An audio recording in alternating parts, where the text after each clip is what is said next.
Good afternoon, and welcome back to the 33rd Annual OR Manager Conference. I'm Jen Heinold, the Senior Vice President for OR Manager. I've heard many of you share this week that you are concerned about the anxiety and potential burnout of your teams. As caretakers, nurses, good afternoon, and welcome back to the 33rd Annual OR Manager Conference. I'm Jen Heinold, the Senior Vice President. Sorry about that. Sorry about the delay. I've heard from so many of you this week that you're concerned about your teams and anxiety and burnout, and that's only been exacerbated with the pandemic. Unfortunately, too, the added stress of the pandemic has led to increased incivility and bullying among nurses. That's why this next session is so important. I am pleased to have Dr. Renee Thompson, CEO and founder of the Healthy Workforce Institute, join us today to discuss cultivating a healthy workforce by addressing disruptive behaviors. Renee is a nurse and operates under the guiding principle of the way we treat each other should be just as important as the care we provide.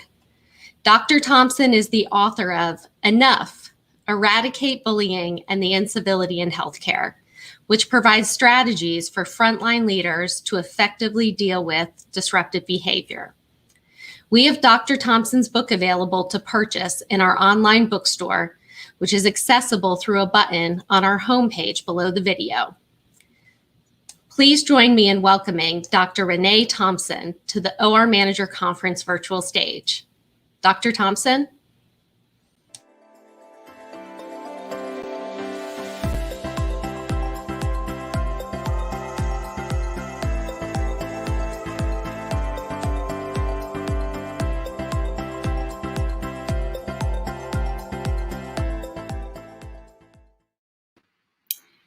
You know, during the last 6 months, wouldn't you agree that some healthcare teams really pulled together during this crisis?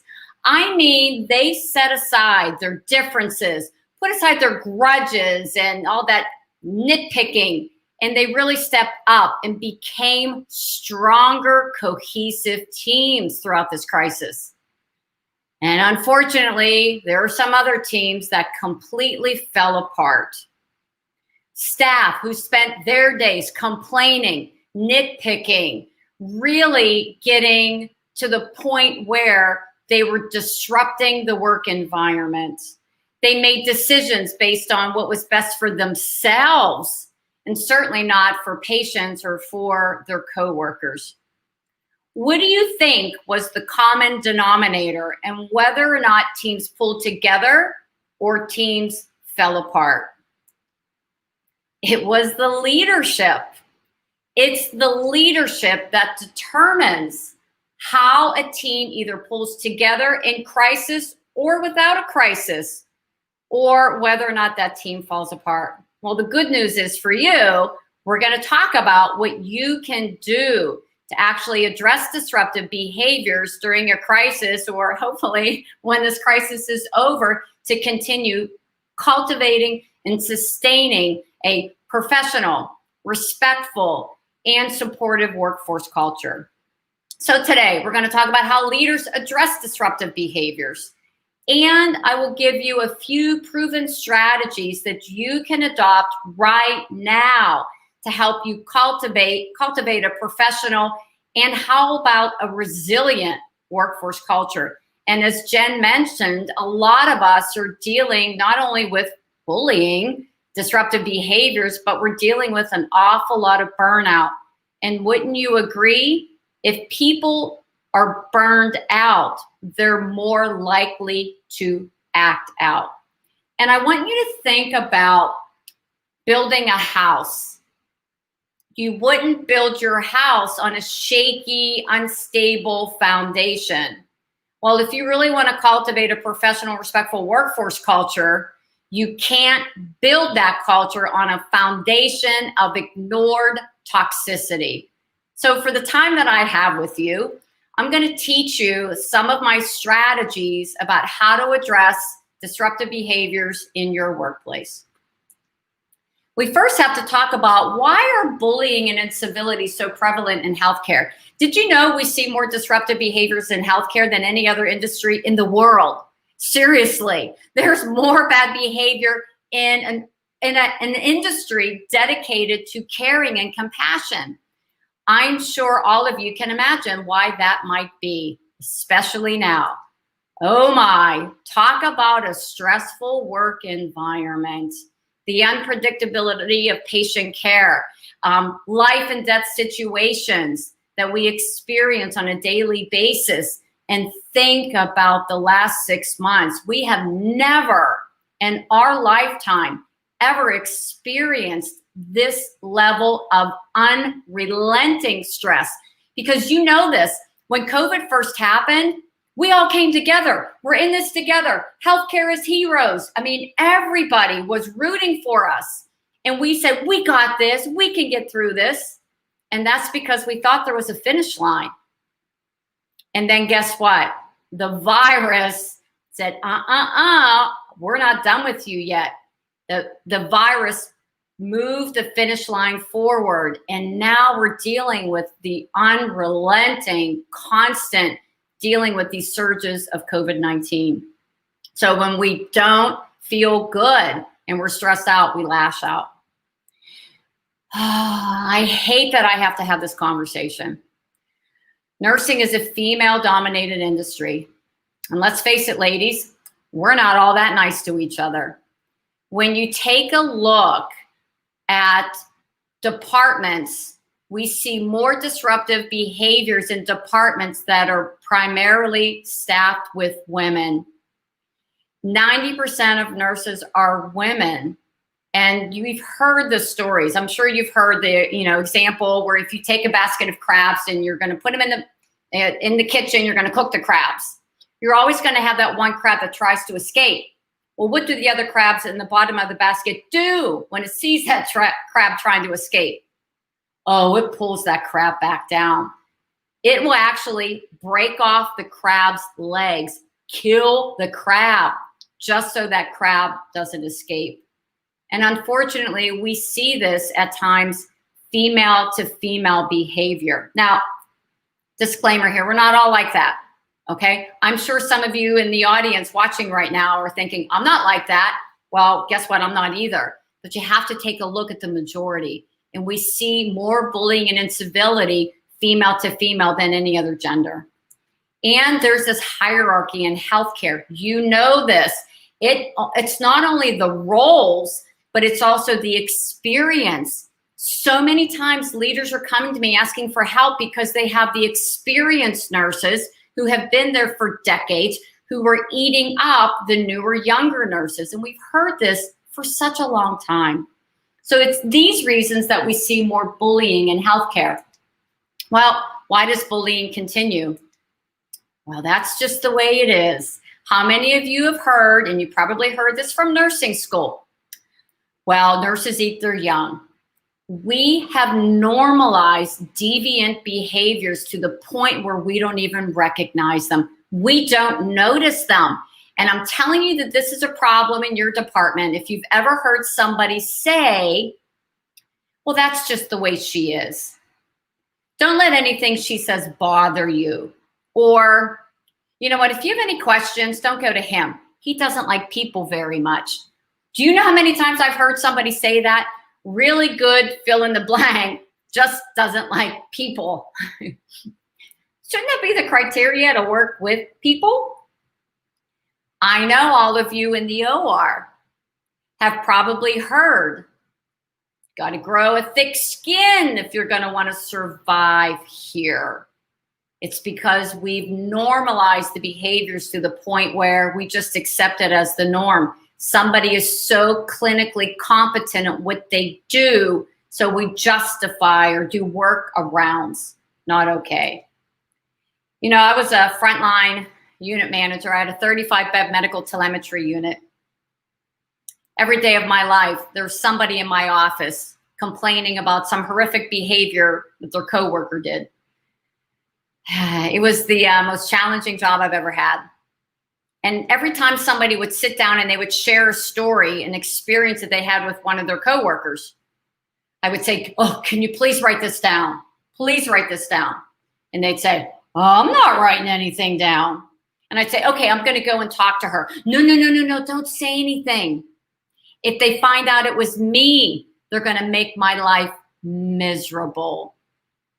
Key reason that bullying and incivility continue is because we're all afraid to speak up. You know, and I think about this a lot. You know, people will justify it and say, well, that's just her personality, or somebody say, that's just my personality. So we don't say anything, we do workarounds. I want you to think about this. When somebody says it's just their personality, so it's like their excuse, I want you to say this back. I get it. It's your personality. However, when anybody on the healthcare team, and that's the whole team, doesn't feel comfortable communicating with you, it stops the flow of information. And when we stop the flow of information, that affects someone's mom, someone's spouse, partner, child, or precious grandbaby. We have to stop using that's just the way they are as an excuse, because then people fear speaking up. And the third reason that bullying continues is because nobody's doing anything about it. I hate to say this, but even you as a leader are using silence as a strategy, because what I have found in my 10 years of experience working with leaders to help them address disruptive behaviors is that we're not doing a good job actually equipping leaders with the skills and tools that they need to actually address somebody's toxic behavior. And, you know, I mentioned that I was a frontline leader. I was new to the organization. I was a new leader, had never had a manager or director role before, yet they hired me. I quickly realized that I was now the manager in a department that had the worst reputation out of any department in the entire 700-bed hospital. And I was the sixth manager in 6 years. Did they tell me that before they hired me? No. I've never seen professionals behave in this way. And it's a whole story, and actually I talk about it in chapter 1 of my book. I lasted 14 months. They chewed me up and they spat me out. And you know, for years, I felt like a failure. I thought, well, I don't know how to be a leader. And I got older and I got wiser. And then I realized I'm not a failure. I'm smart, I'm educated, I'm capable. I just wasn't equipped. I had no idea how to tell my night nurse, how to tell her behavior was toxic, okay? Because if I said anything to her, I swear she did this. I can't prove it, but I swear we were really short-staffed all the time. It was right when we had the last worst nurses shortage. I swear she would look at the schedule and see what night we were already short the most. And that's the night she'd call off, knowing that if I couldn't get a nurse, I would have to come in and staff it. Yeah, I would have to go in and staff. So it's no wonder we've created an industry where bad behavior continues, is because we've normalized behavior. People are afraid to speak up or even complain to their boss, and the leaders aren't sure how to handle it. So then as a result, we end up with these cultures where people feel disrespected. It's an unprofessional environment, and you're spending all of your days dealing with the he said and she said. So we got to do something about it. And just like that house that I talked about, if you want to build a culture of professionalism, respect, you got to take care of the foundation and make sure it's a strong foundation. And the way you do that is by addressing disruptive behaviors. So I just want to give you a couple of ways, how bad behavior shows up. We know this. We see public criticism, yelling, cursing, arguing, gossiping in patient care areas. I was asked to spend some time in a New York City hospital. And when I did all these focus groups, before I do any type of consulting, I like to get to know what's happening. It's just like with a patient, when you do an admission, you have to pull back the covers and lift up the gown to see what's going on. It's the same thing with an organization. I pull back the covers and I lift up the gown and I take a look at what's underneath. And I get all sorts of things. I learn a lot. Every single department, and I always talk to EVS, so I talk to housekeeping, I talk to radiology, I talk to everyone, because, especially EVS, they go all over the hospital, they see everything. They go in the OR, I know that.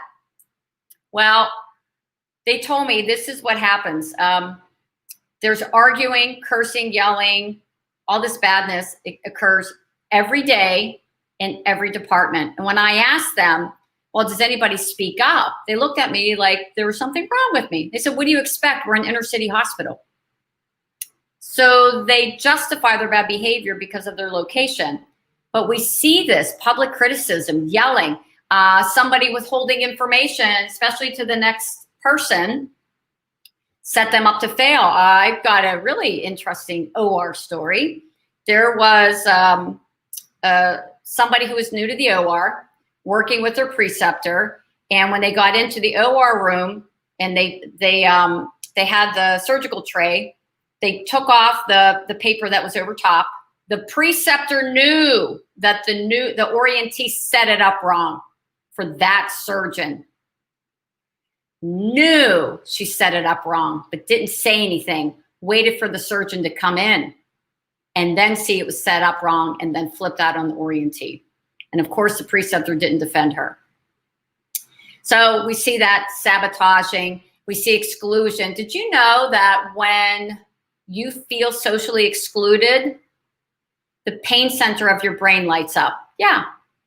It's painful to feel socially excluded from your peers.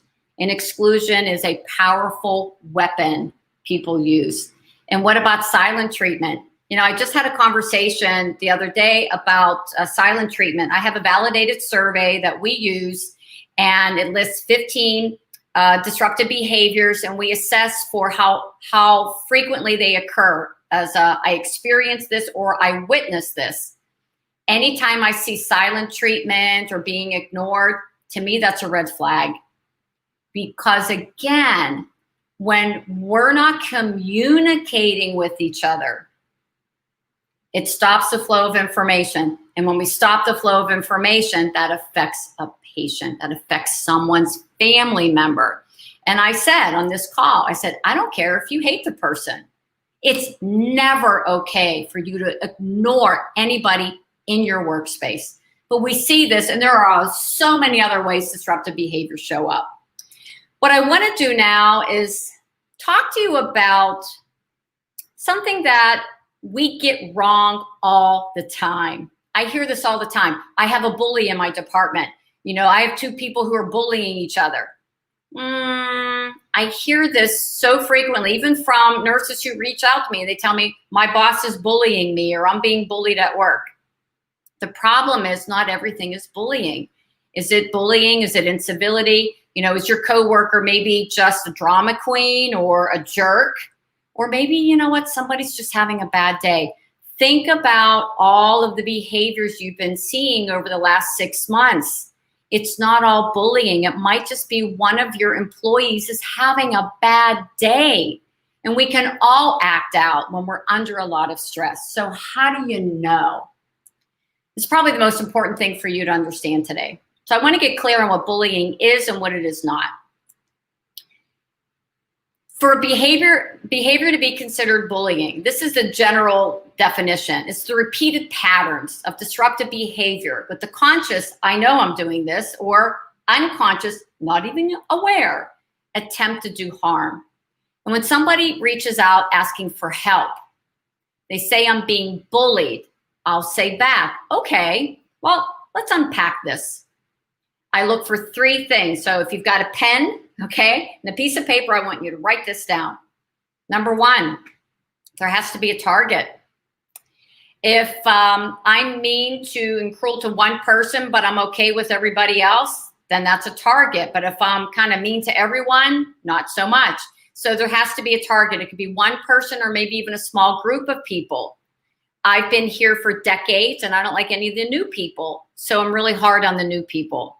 It could be the day shift and I don't like the night shift. And I know you've got different types of shifts in the OR, but you know what I'm talking about. But there has to be a target. The behavior has to be harmful. If I roll my eyes at you right now, is that harmful? Think about it. Is eye rolling by itself harmful? The answer is no. Eye rolling is not bullying. It's not nice, but it's not bullying.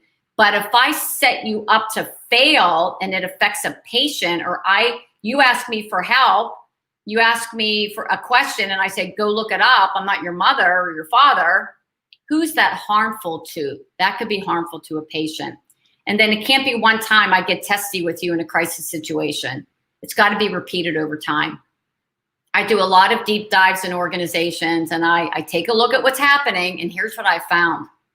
You'd be surprised. It's actually not a lot of bullying, but I find an awful lot of incivility.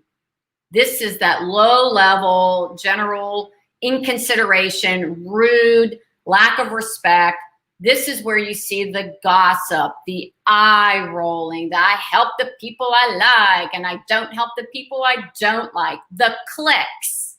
This is all incivility. And you might be thinking, well, this is good because I don't think I have any bullying in my department.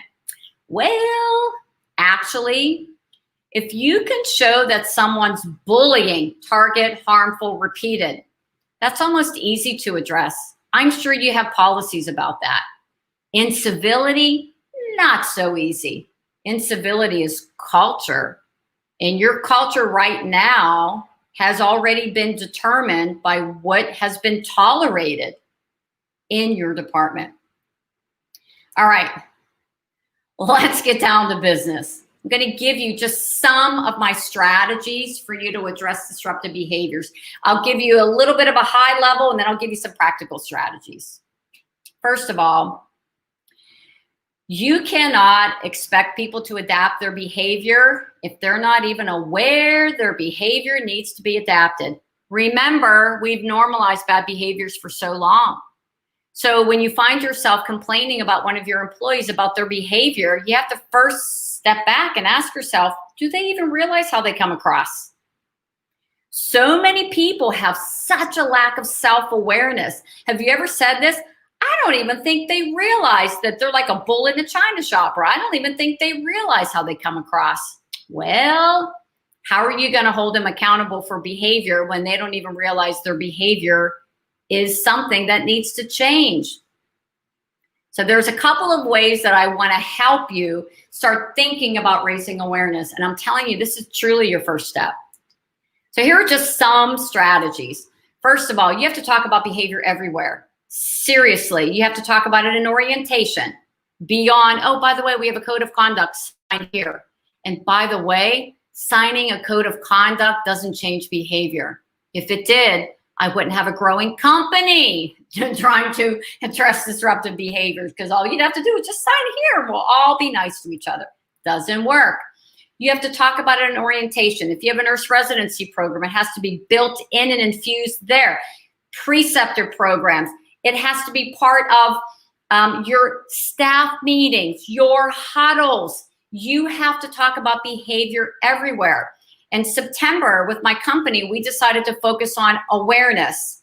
I took a look. I went through every single article that I ever wrote, every video I ever recorded of a YouTube video, Coffee and Conversations about nurse bullying. And I identified every single article and video that was all about raising awareness. What's exclusion? How does it show up? What's the difference between bullying and incivility? What's not bullying? So, for example, constructive criticism is not bullying. The boss holding their employee accountable for their performance, not bullying. So talk about it, share articles, bring it up, because if you don't, people aren't going to realize that there's a problem.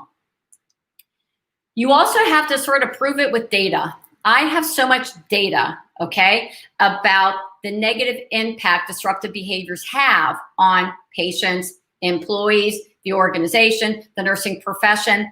There are some people that you got to show them the evidence. So there's a statistic that I use all the time. 71% of physicians and nurses have linked incivility to medical error. I think it's like 23% of them said it led to a patient's death.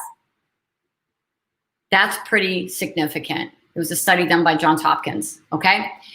In your department, you have people who are very left brain logical, but then you also have people who are right brain emotional or creative.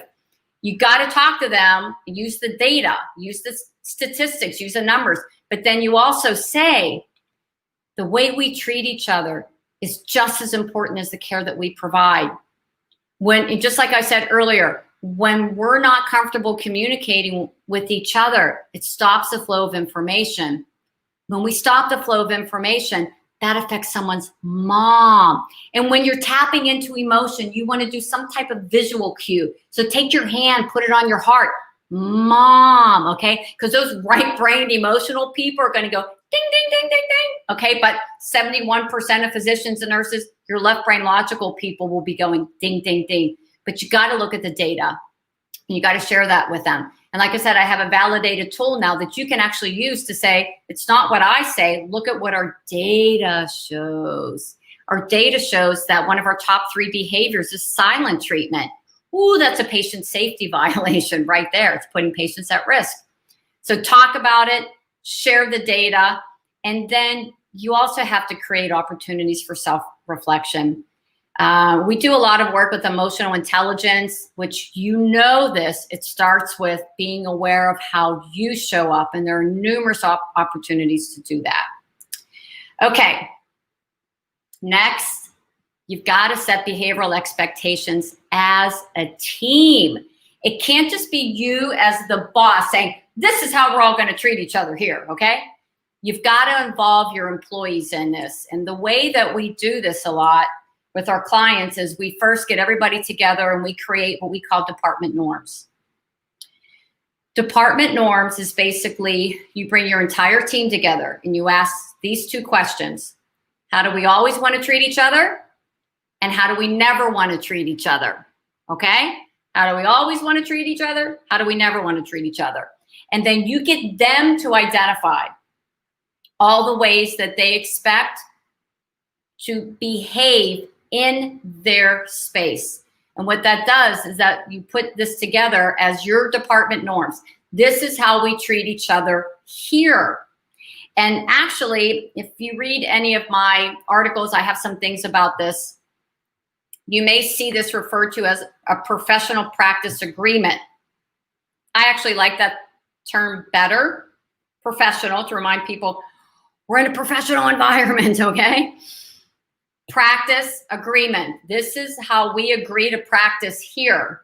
Now, if you're in an organization with a very strong union presence, anytime you use the word agreement, they kind of freak out, okay? So you have to use the department norms, because it's basically saying this is how we've agreed to treat each other. Here's one thing: if you're going to do this, don't ask them to sign it. Again, signing a piece of paper doesn't change behavior, and they think you're going to hold it against them in some way. And I always say, we don't have to sign it. Why would we sign it? This is just the right thing to do, okay? Powerful, incredibly powerful, because it gives them a sense of autonomy, that they have a say-so, they have a voice. Then you have to hardwire those norms into hiring, performance reviews. When you confront them, it's not what Renee said, it's wait a minute, we agreed that we weren't going to behave this way. What happened? When you're interviewing anybody, be very careful who you bring in, because sometimes once you get them in, it's hard to get them out. When you're hiring somebody, you're interviewing somebody, pull out your norms and you say, this is how you should expect to be treated here, and this is how we expect you to behave. Kindness, being open to giving and receiving feedback is an optional. It's part of the job requirement. You gotta, right from the beginning, tell them what you expect of them. And then you can't just say, okay, from now on, we're gonna talk to each other, not about each other. You gotta teach them how to do that. The department norms is a powerful step, but then you have to teach them how to do it. I've had leaders say to their teams, they talk about, I just wish, peer-to-peer accountability. How do I get my team to just talk to each other instead of running to me all the time, tattling? And I had a leader, after she went to one of my workshops, she called me. She's like, I went back and I told them, that's it. If you have any issues with each other, you talk to each other. Don't come to me. And I'm like, ooh, did she miss the part where I said you can't just do that? You have to teach them how to do that. So it's providing ongoing skill development related to those norms. If you have on there, we talk to each other, not about each other, that's gossip. So how, and looking at assertive communication, honest and respectful.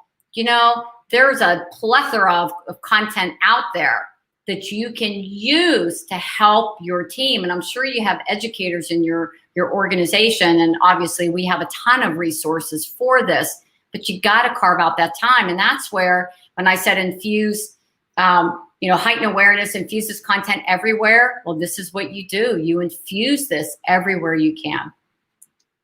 And then really, we have to stop ignoring bad behavior. We have been ignoring bad behavior for decades, and it's time for us as leaders to start confronting. And people, as soon as I say confront, they get a little knot in their stomach. But I'm going to teach you a few of my simple, not always easy, but simple techniques. So first of all, just name the behavior. This works really well with overt behavior. And if you've never really confronted behavior before, start easy. So pick out all the overt behaviors like yelling, cursing, saying really rude things, eye rolling, huffing and puffing down the hallway when you don't, when you get assigned to a room or, surgical procedure that you don't like or a surgeon you don't like. Just name it. You're huffing and puffing. I just saw you roll your eyes. You just called him a moron. Whatever the behavior is, just name it. The second, when I say speak it, this is where I want you to think in terms of assertive communication. You want to be honest and respectful. I need to talk to you about something. Sometimes you come across as very abrasive or intimidating or condescending.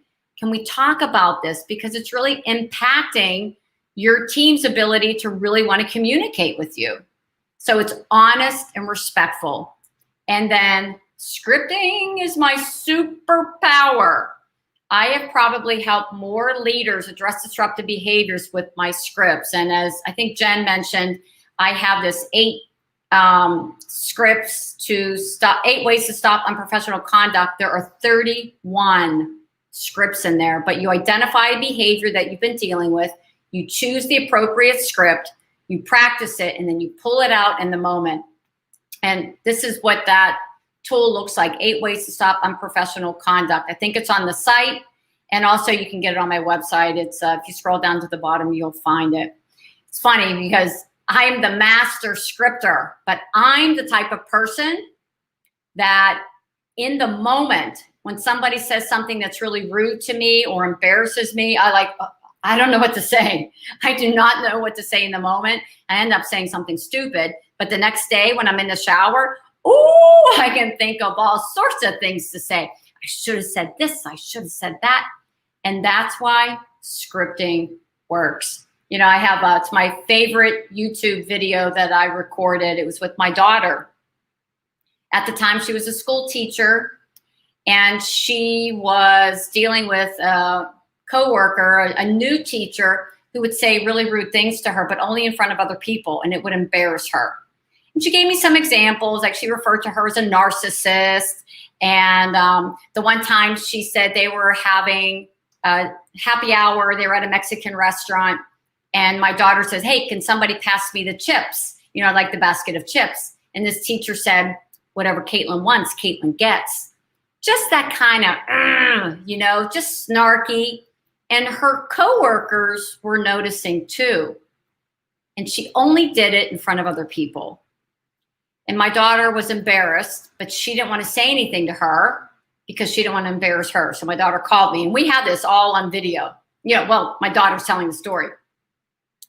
And I gave her this script. I said, the next time she says something, I said, you have to practice this so that you're ready. I said, just look her in the eye and say, I'm offended by that comment. That's it. That's all you have to say. I'm offended by that comment. So my daughter's funny on the video. She's like, I was waiting for her to say something. Sure enough, this teacher said something. It was in front of other people. And my daughter looked at her and she said, I'm offended by that comment.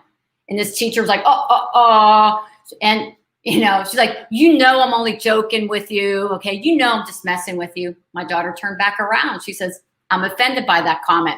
And my daughter said, I didn't know what else to say. It's like, I just knew I had to say that. Okay.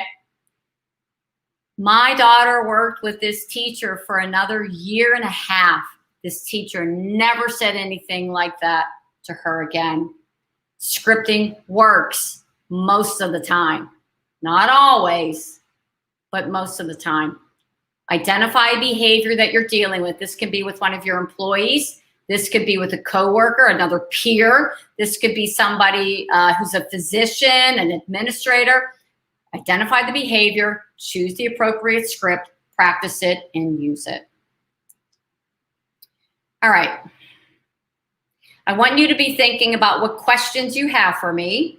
I'm going to go through a couple of more. What else can you do? Because remember, it's about addressing disruptive behaviors. And you got to heighten awareness. You got to set behavioral expectations, and you got to start confronting disruptive behaviors. What else can you do to really cultivate a more cohesive, professional, respectful team?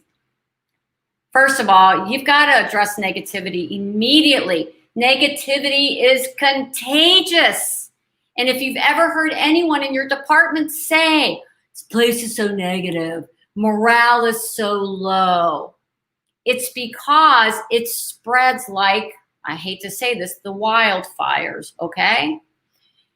We have something in our brains called the negativity bias. We all have it.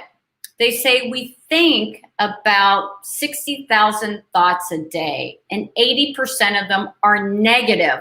We spend less energy being negative, looking for the negative, than we do looking for the positive.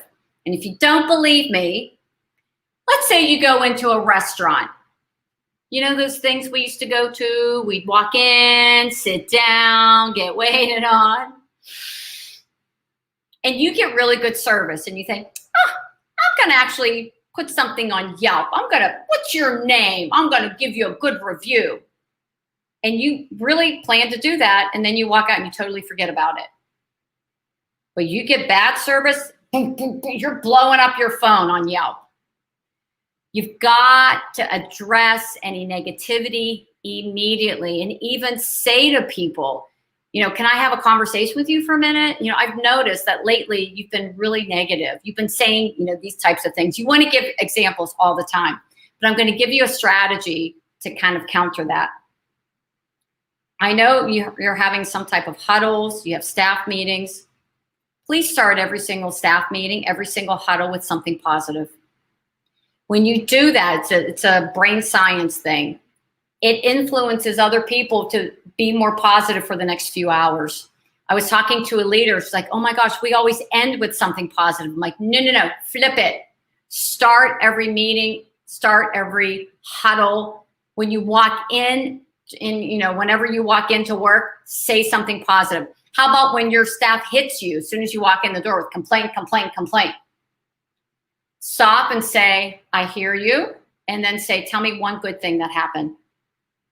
We got to force people to see the good, but you got to address that negativity immediately. You have to continue to develop your teams. You can't just say, we're having some really bad behavior here. And again, as I mentioned, if you have an issue with each other, just work it out with each other. You have to actually give your team some COVID brain breaks and do something else. You want to continue developing your teams. I hope some of you who are attending the OR Manager Conference are attending together as a team. You got to give your people something else to think about, something else to work on. Even yourself as a leader, what are you doing to continue developing yourself? What are you doing to address the burnout of your teams, not only of each individual person, but of your teams? And it's about infusing that into your workday and talk about it. Even if you scale it back a little bit, don't completely stop developing your teams, because you can't make up this time right now. You can't. And then, it's really about cultivating a culture of kindness, and respect. When we take a look at how do we show appreciation, how do we show each other, how do we recognize the positive, the people who go out of their way to make life easier for other people. It's about encouraging that culture of respect and kindness. And, I have a friend of mine, her name is Sarah McVannell, and she's all about employee recognition and how do you spread that. She did a study and she asked, I don't know how many thousand employees, how do you like to be recognized? You know what they said? Number one, say thank you to me. That's it. Say thank you. Number two, tell me one thing I'm doing well. So tell me something I'm doing well. And number three, handwritten card. Yes, old school handwritten card. And do you see what that's all about? That is about that connection that they want to have with their leader, with their manager. They want to know that you care about them. And I'm going to give you one of my best strategies to help your team know that you care. It's called my bookend strategy. I learned this in actually looking at personal development. There's only 2 times during the day that you have any control. It's what you do when you first wake up and what you do when you go to bed. So I have my bookend routines. I get up, drink coffee, I read for 30 minutes, I plan my day. And then before I go to bed, I set my coffee, I straighten up my kitchen and I process any notes that I took that day. It's the same thing I do every single day. Do the same thing at work. You have what you do when you first walk into work and what you do right before you leave. When you first walk into work, this is what I want you to do. I want you to find one person on your team to connect with in a meaningful way. I want you to walk up to somebody. I want you to look them in the eye. I want you to lean in a little bit. And I want you to say, how are you today? How's your mom? How's your husband? How's your wife? Make it personal. Is there anything you need from me today? That's it. Do that when you walk in, and then do that on your way out. 2 people, that's it. And I was doing some consulting. It was this very large OR in a very large organization in a city hospital. Woo, it was rough. Let me just say it was rough. But I worked with this manager and I worked with her entire team. And she would always tell me about how her employees, she spends 50% of her time with the employees complaining to her about each other and about everything. And I asked her to do this. I said, I want you to do this as an experiment. She didn't want to do it. She's like, I don't think it's going to work. You don't understand. I got big problems here. I'm like, just trust me, do it. After 2 weeks, she did that every single day. After 2 weeks, she said her complaints dropped by 50%. Seriously, the complaints that she would get dropped by 50%. That meant she had 25% more time to do the things that she really wanted to do.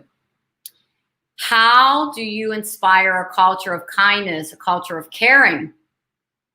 And a lot of times it just starts with you.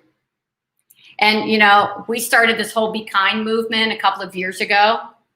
And that's my little granddaughter, Olivia, with the little Be Kind shirt. You can't see it, but there's all little bees that make up the Be Kind. And I got this idea because I used to work with a nurse manager, and she always wore seal blue scrubs and a pearl necklace, pearl earrings. And it just looked sort of odd. Do you know what I mean? And I said to her the one day, I said, Lisa, I said, why do you always wear, you know, you got scrubs on, but you got pearls?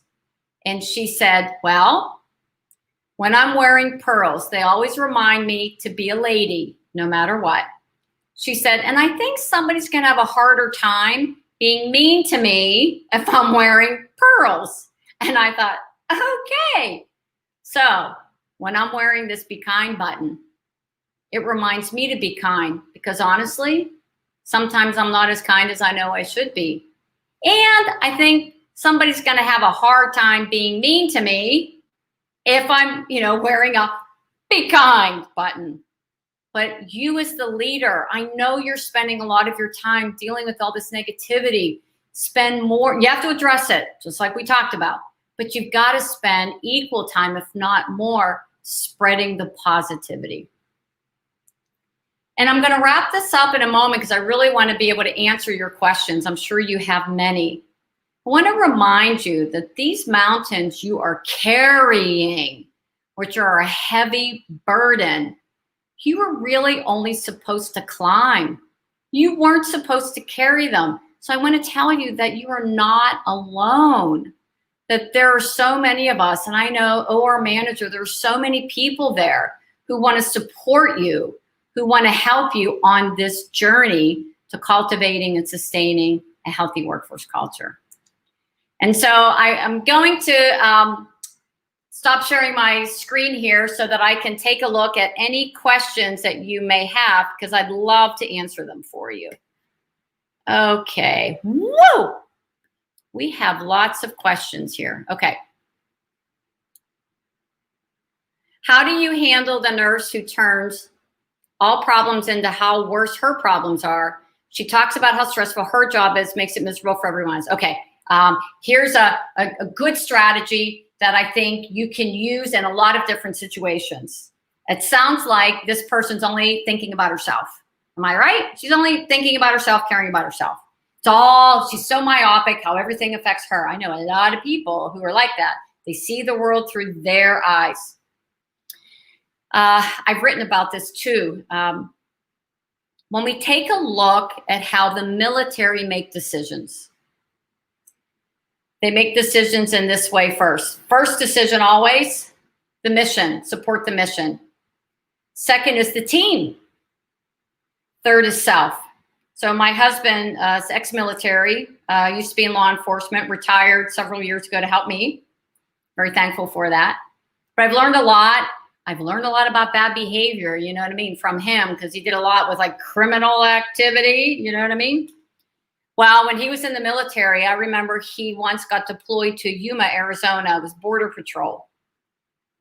And he said, because I asked him about this because I read it somewhere. He said, oh yeah, everybody knew the mission is to protect the border. No matter what, every decision, every single person made was to protect the border. Then it was the team. Okay, just like they say in the military, bring everybody back, dead or alive. What does my team need? So when I'm done with my stuff, what do you need? And everybody knew everybody's role in protecting the border. Third is self. I think we have it backwards in healthcare. I see a lot of people like this person making decisions based on what's best for themselves. And I remember I used to work neuro step down, and I worked with a nurse named Carol. I swear Carol's mission every single day that she worked was to not get an admission. And she would hang on to her patients until, I swear, 6:30 at night. And all of a sudden you see her taking her patients upstairs. so she wouldn't have to get an admission. Meanwhile, we always had a wish list of patients from your OR. So if any of you were stuck with your patients, you can blame Carol for it. She was making decisions based on what was best for her, certainly not the patients who had to wait down in the recovery room, and certainly not for the team who I kept trying to get them to get the patients out so they can get new patients in. So I want you to think about this, and how do you then take it back to her and say, well, let me understand, how are you making this decision here? Well, how does this impact the patients? Always start with the patients. How does this impact the team? But addressing it in that way, because you could get into her business and then you're probably feeling like you're in some type of tornado, okay? How do you not take it personally when someone's consistently uncivil or is bullying? Well, I'm going to tell you, if you're the leader, I just had a leader who was telling me this, like, I feel I'm taking it so personally because of the way she's behaving. There are some things you can control and some things you can't control. I've had so many leaders tell me that they've talked to somebody about their behavior. They're, uncivil, unprofessional. They talk to them, they're okay, they go out, they're okay for a couple of weeks, and then they're right back in their office. And they're taking it personally because, I'm counseling them, but yet they're not responding, they're not improving. You have to get to a point where you have to ask yourself this question. This person who's being uncivil, this person who is bullying, are they capable of changing their behavior? Or maybe they're capable, but they're not willing. Either way, if they're not capable, maybe they're not mentally healthy. I see a lot of people right now who are not mentally healthy. Therefore, they may not be capable of adapting their behavior, or they're just not willing. Either way, they need to go. They need to be, as I like to say, therapeutically extracted. But here's how, there's so much behind this. What are they doing that could be impacting patient care, safety, the team? If it's just they're using all of your time, they're coming to and talking to you all the time, this is what I want you to think about. If you're in a leadership role, they deserve your attention, but not your energy. Stop giving them all of your energy. And that's a way you can think of it so that you don't take it personal. I need to address this person's behavior, and it's because it's my responsibility to do that. But I refuse to give this person all of my energy because they will suck the life out of you. Okay, new manager. Of course, she has more than 30 years experience, very overtly undermining anything the new manager's trying to do. Department has high HCAP score, suggestions how to address the behavior without causing huge disruptions on the team. Okay, it's funny, I just talked about this earlier today. I wrote about this too. It's about bridging the millennial boomer gap. And I'm going to use this, even though it might not exactly fit, but you'll understand why I'm using this example. We see this huge disconnect between people who have been there for a really long time, actually being really cruel to the people who are new in their role, or brand new nurses. And if you look at it from each other's perspective, because sometimes we have the new nurses who are actually being really rude, disrespectful to the more experienced nurses too. From the experienced nurse perspective, they feel incredibly disrespected by these new people. They feel that these new people come in and they think, oh, I'm a nurse, I have a degree just like you, so I should be able to do everything that you do. And they don't respect the experience, okay? And they get angry about that, so they kind of zing them. Try to show them that you don't know. Well, then we have the new people who they don't want to be treated like babies because they think the older people, treat them like babies. And it's funny because some of the more experienced nurses, they don't like it when these new people come in and they start citing all these studies. Well, according to the Thunder study, okay, they don't like that. So there's this big disconnect, especially when somebody's in a leadership role who is young. Because the older nurses, they say, well, I had to pay my dues, okay? So we see this come up a lot. So this is what I tell the newer people, and this is what I would advise the new assistant manager, to go to this manager who has a lot more experience and say this, wait a minute, how long have you been in a leadership role? 30 years? Wow. I bet there's a lot you could teach me that I didn't learn before in school, or I didn't learn in my leadership development classes here. Will you help me? Okay, brain science stuff. When you ask someone for help, it creates an open loop in the brain. The brain will spend time and energy until it closes that loop. So when you say to someone, will you help me? That person, without realizing it, they'll say, oh, come on, honey, I take you under my wing, okay? It works often, not always. If you're an experienced nurse leader, and you have somebody new, say to that person, wait a minute, you're new in your role. I bet you've just gone through some leadership development programs, or you're a new nurse here, you just graduated. I bet you're up on all the latest evidence. If you see anything that we're doing here that might not be best practice, oh my God, share that with us, because we are on a path to continuous learning and improving. So it's just, if you understand what's happening on either end, then you know how to sort of mitigate that. However, the older experienced nurse who's being really hard on the new person is pulling this person aside and saying, what's going on here? This is what I've noticed. Is there a reason? I don't like to use to say, why are you treating her like this? Is there a reason that you're being so hard on her? Because you know there is a difference between bullying and hazing. Same behavior is really hard. Bullying, I'm trying to be hard on you so I watch you fail. Hazing is I'm going to be hard on you as a way to include you. Okay, bullying is excluding. Hazing is including. Welcome to the club if you can survive. Okay, so you got to find out what this person is doing. All right. Either the person mocks you in front of staff. Okay. Somebody said, what do you do if the person mocks you in front of staff, shares everything you discuss with them? I'm going to address one thing, and I think we have a couple more minutes that I can answer. Happens all the time. You're in a huddle, you're in a staff meeting, one of your staff says something really disrespectful, really rude. And what do? Well, I'm not going to say anything, because if I say something, it'll embarrass her or embarrass him. But I'll say something after. I'll pull them aside after. So you don't say anything. Well, guess what? The rest of the people in that room are not mind readers. They don't know that you plan on having a conversation with that person. You need to stop it immediately. And here's what you do. Remember, I said use a visual cue. You say, time out here. It sounds like you're mocking right now. It sounds like you're mocking me right now, or you're mocking her right now. You got to do a visual cue. Time out, or whoa, whoa, whoa. We don't do that here. You don't have to go into a whole dissertation about it, but you need to interrupt the behavior and you need to stop it. Because if you don't, everybody else around her thinks it's okay. And you know what? You're going to lose your credibility. If you can name it, you can say, are you mocking? It sounds like you're mocking right now. You need to stop. Or you can even say, your behavior right now is extremely inappropriate and needs to stop.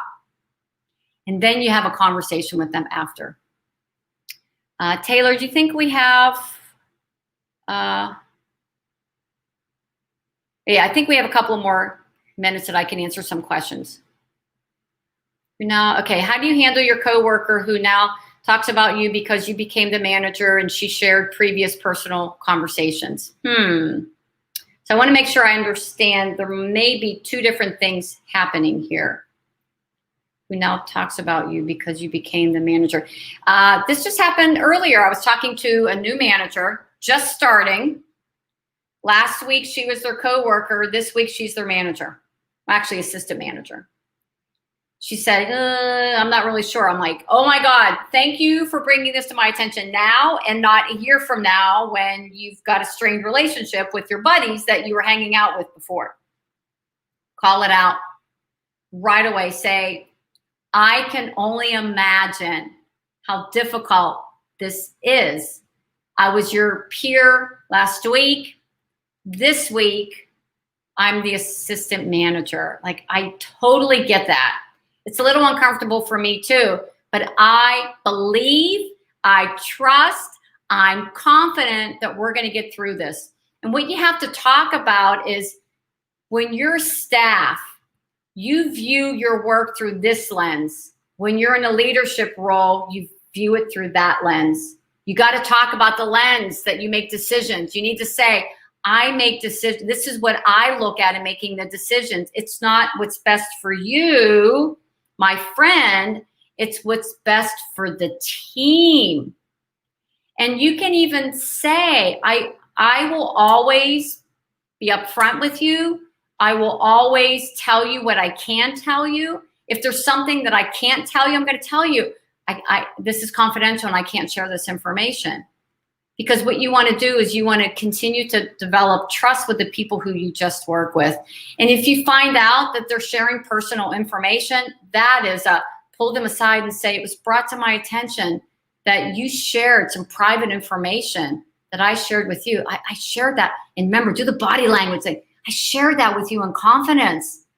Is there a reason that you would share that with someone else? Like, you got to be actors, okay? Is there a reason you would share that? You know, like, help me to understand why you would do something like that. Call them on it, because if you don't, and unless you know for sure that they shared it, you could even say, I have to share this with you. Somebody brought this to my attention and they said that you were sharing with them some private information that I shared with you. Is this true? You can flat out just, is this true? Okay. Or I like to do this. Is this true? Did you really? Like, I can't imagine that you would do that, even though you might know darn well they did it. Okay. But call them on it. All right. What point do you involve human resource? Oh, we didn't even go down that path. And I was like, should I put this in? Should I not put this in? Because it could have taken me another, at least, a million hours to talk about HR. Here's the deal. You've got to build a strong partnership with your human resource business partner. This is what I do. And this is what I always encourage my leaders to do. Have a coffee conversation with HR, whoever your HR person is, and say, my intent, you always start with your intentions, okay, is to really cultivate a more professional workforce culture. And I'm going to start addressing disruptive behaviors. And I want your help, okay? And come up, because we do a process for our clients. We'll say, okay, step one, if you hear about a disruptive behavior, it's just really a coffee conversation. You bring somebody in, you have a conversation. Hey, what happened? Especially if you've already developed your department norms. Hey, this was brought to my attention. Wait a minute. We agreed that we wouldn't do this. Have the norms in your hand. We agreed we wouldn't do this. What happened? You didn't honor our norms. And then let's say you have to have a second conversation. Now it's, oh, wait a minute. Now you violated our norms, okay? Depending on the severity of the incident, usually if it happens a third time, I call HR. Heads up, okay? Heads up. And then say, here's what I plan to do. Do I have your support for this, okay? Or when it's early, what do you suggest? If you get to the point where you're like, this person's got to go, don't go into HR and say, what do you think I should do? I want you to go in to say, this is what I want to do. Take a look at all the stuff that I have. What do you need from me to make this stick? Be very assertive with what you want to do, okay? But I'm telling you, there's this huge gap between nursing leadership and human resources, and there are ways that you can bridge that gap. How about one more? I think I can do one more. What actions can be taken to stop lounge bullying of surgeons? Observe staff bash. Ooh, you need to create no complaining zones in your break room. Your break room's supposed to be just that, a break from the badness, all right? Especially right now with burnout being so high and the negativity right now being so high. And if it's just a few people, I pull them aside to say, again, I've noticed that. It's a great script to start with. I've noticed that a lot of times in the break room, you actually are really being disrespectful to these surgeons. Is there a reason that you're doing this? Because sometimes people don't feel comfortable communicating directly to someone, but they need to release that. So then it's easier for people to talk to other people about them.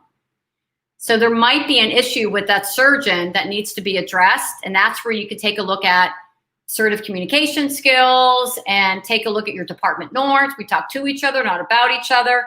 And like I said, I would create a new no complaining zone, because even, let's say you have 10 people in that break room and 8 of them are participating in that, okay? At least 6 of them don't want to participate in it, but they are following the herd, and probably most of them, they don't want to hear it. They don't. And they're probably thinking, please make her stop, please make her stop. But you get lured into it. I know myself, I've been sucked into the vortex of gossip. It's easy to do. So start, these no complaining zones. So gosh, I could probably go on and on and on. If you have any other questions, I'm sure there's a way. I know my information's all over the OR Manager website and this conference. And I just want to end by thanking Jen and Jane and Taylor from OR Manager, who have just been amazing human beings to work with. This has not been an easy time. And having this live would have been awesome, but they were able to readjust and be able to offer this really great content. I mean, you've got amazing sessions. I was telling Taylor earlier, I can't wait until my day is done today and tomorrow. I have all this time dedicated to go in and watch some of the other sessions, because like you, I'm on the path to continuous learning. And just remember this, just have this mantra in your mind every day you go into work, that the way we treat each other is just as important as the care that we provide. And that as a leader, not only is it your responsibility to actually address disruptive behaviors, but now I feel that you're equipped in some way to go back and to be able to do that. So let me know if there's anything I can do to support you. Thank you so much for everything. Have a great rest of your conference.